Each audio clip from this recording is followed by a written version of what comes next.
My best friend's wedding, a girl lunged forward and caught the bouquet, only for it to slip from her hands and land squarely in my arms. My best friend, Lauren Walker, beamed at me. "Madison, looks like you're the next bride." The guests exchanged knowing glances and turned toward my boyfriend of 8 years, Mason Ryder, the CEO of the Ryder Group. But he calmly plucked the bouquet from my hands and casually passed it to the girl standing beside me, his secretary, Natalie Carter. She caught it first. He ruffled my hair, his voice gentle. "Be good. Give it back to Natalie for now. We'll wait for the next time." The spotlight and the guests' attention shifted with the bouquet, settling on Natalie. I looked at her startled yet shy expression, then rested a hand on my stomach and forced a bitter smile. Mason didn't know there wouldn't be a next time. Our 8-year promise had already come to an end, and we still hadn't taken the step into marriage. And I had already promised my parents, who were royalty, that next week I would leave and return to Montelvia to inherit the family legacy. The moment Natalie Carter ended up with the bouquet, my best friend Lauren Walker's smile vanished. She was even angrier than I was. Leaning close to my ear, she whispered through gritted teeth, "That Natalie did it on purpose. Before the wedding, I specifically told everyone the bouquet was meant for you." I gently interrupted her. "Lauren, today is your big day. Little things like this don't matter. But you've waited 8 years just to marry Mason," she said anxiously, "and now you're carrying his child. If you still don't have the wedding soon, it's okay." I turned my head calmly and looked toward Mason Ryder. Natalie, holding the bouquet, was sitting right beside him. The distance between them was far closer than what a secretary should reasonably keep.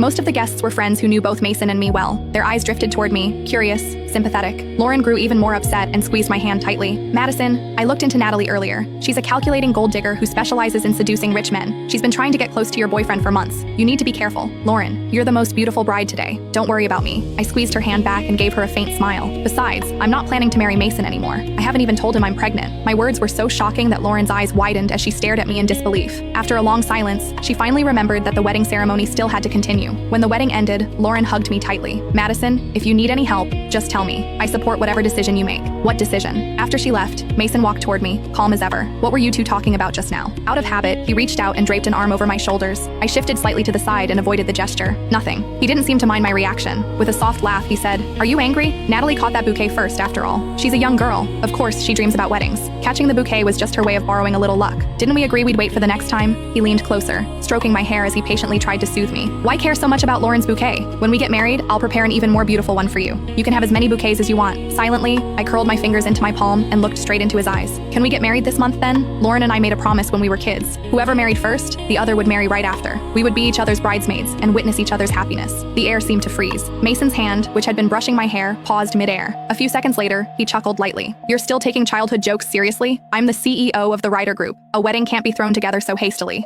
Don't rush. I promise you, it will be the most perfect wedding." Bitterness surged quietly in my chest. Every time a conflict arose, he would make promises about next time, about that future wedding. 8 years had passed, and I was still waiting for the day that promise would come true. But now I had decided to go home. I wouldn't wait any longer.